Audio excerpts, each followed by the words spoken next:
in a dirty world. Dirty, dirty, dirty, dirty, dirty world. Talking clean in a dirty world.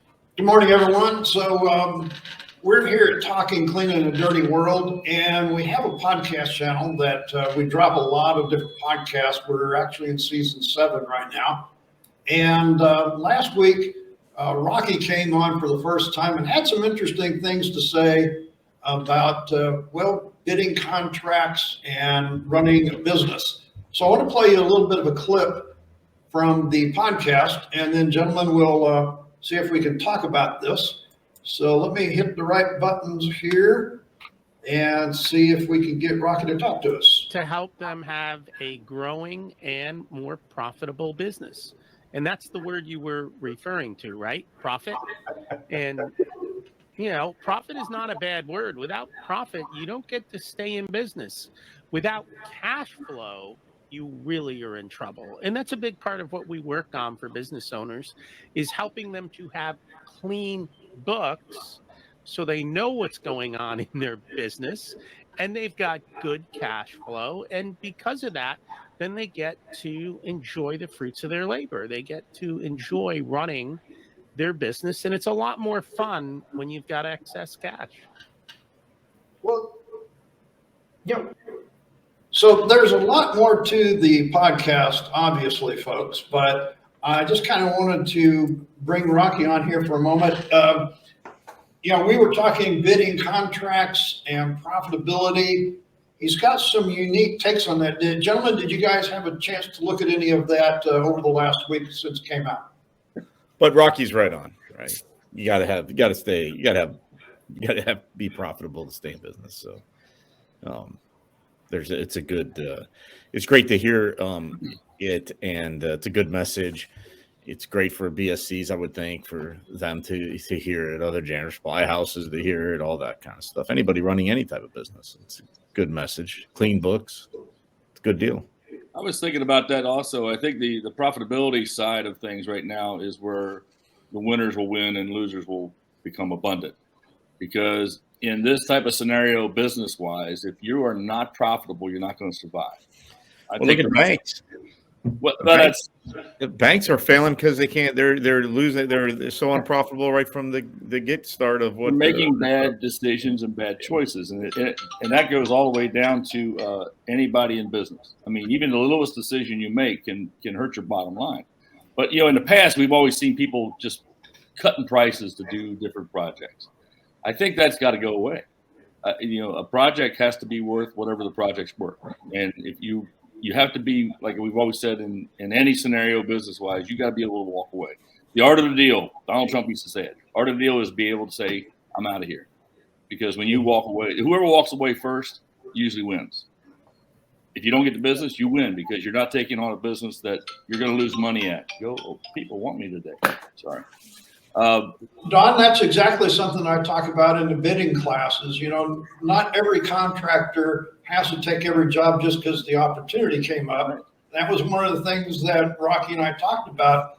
If you don't put profit first in the scenario, then you're probably not profitable and you don't have the cash flow. I like to look at the businesses that have succeeded. And I guarantee you, everyone that's been in business for more than 20, 30 years, their profit margins are fat. Because you don't stay in business unless you got good profit. Mm-hmm. Look at the in our business, 3M, the big names, Johnson & Johnson. You think they make very little profit? No. So take any big name company, Home Depot, Lowe's, all of them. Look at how they structure their profit margin. And you'll figure out what it's all about. And if people go there, yeah, people are going to pay the price. Publix isn't cheap. Our local grocery store here in Florida, biggest one in Florida, they're not cheap. People love the place. Why? Because they give you a good product, and you're willing to pay a little extra for that good product, good service, nice people. You get greeted friendly, and they take your stuff to your car. High price and profit doesn't always go together, but there has to be profit in order for the business to be sustainable. And that's what we're looking at. And in the cleaning businesses, this is why a lot of the businesses don't stay here, and why you see so many new ones coming in every year, because they're not profitable to start with. They don't know how to set the business up that way. And I think Javier You blanked took a out. breath. He's out. He didn't want to. Yeah,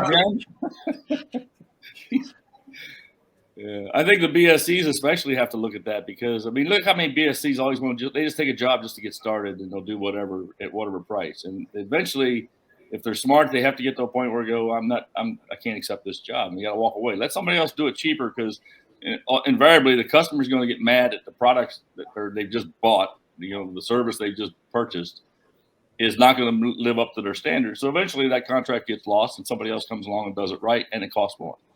It's the natural nature of events that happens in business all the time. Yeah, well, and the other part too is it's not profitability doesn't mean you're charging more all the time. No, because if we go back to when we were speaking of robotics or AI or just being able to purchase in a larger amounts, and so you have lower costs, that's where you can drive profitability. Yeah. If you can get your labor. That's where Dave's classes are important if they're a BSC to get into there because they may think it's an unprofitable job and not understand how this other person is doing it at that and staying in business. But the fact of the matter is it's profitable for that other person because they're utilizing different tools. And that's the kind of stuff that has to get spoken about a lot to drive that. We don't do that a lot in facilities. We do it as a workloading type or to create more labor out of it, but not how it really affects the bottom line of in regards to for the BSC is where that focus really should be. Well, that's what we try to teach them all the time. It's what Dave works on all the time is teaching them efficiencies that are cost effective. If they implement those efficiencies, they can get a better profit line. Well, it goes back to the hacks that I do every Monday afternoon at 2:30. That's what these hacks are all about, is showing you those tips and little tricks that a lot of people aren't using. And back to what Bobby said, the profitability comes from being able to run a business right and knowing your numbers. And I think that's what Rocky was saying. If you don't know your numbers, you probably aren't profitable. You probably don't have the cash. You're probably not going to be sustainable. But I thought it was really interesting as he talks about this. He came up with some things that, I had never heard before. Have you ever heard about having 5 bank accounts whenever you first open up your business? That's the recommendation, and it was very sound in some of the reasons for that. Now, I'm not saying that I've done that. I never did. But then again, maybe this is what we should be doing these days because he has one bank account, which is basically for profit, and that's where he puts the money. And that's what he says you stay out of. Maybe it would make a difference. It's kind of a Dave Ramsey school of thought, isn't it? Put little envelopes together and keep all your money separated. See, I figured he was going there. You write a check at one bank to yourself from another bank, and then you got float for like 5 days over 5 different banks. That's where I was going with it. So I'm a little bit. Yeah, of course you would. I'm a nefarious. Well, that's what I think about is that when you start up a new business, because I've done it several times, you're not cash rich.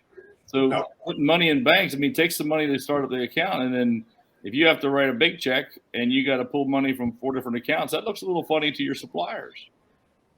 Well, and the thing is he's talking about is he's saying, you need to have one bank account, which is for your taxes. And that bank account stays for just taxes. You don't pull He's trying to do what they call QuickBooks managing with bank accounts.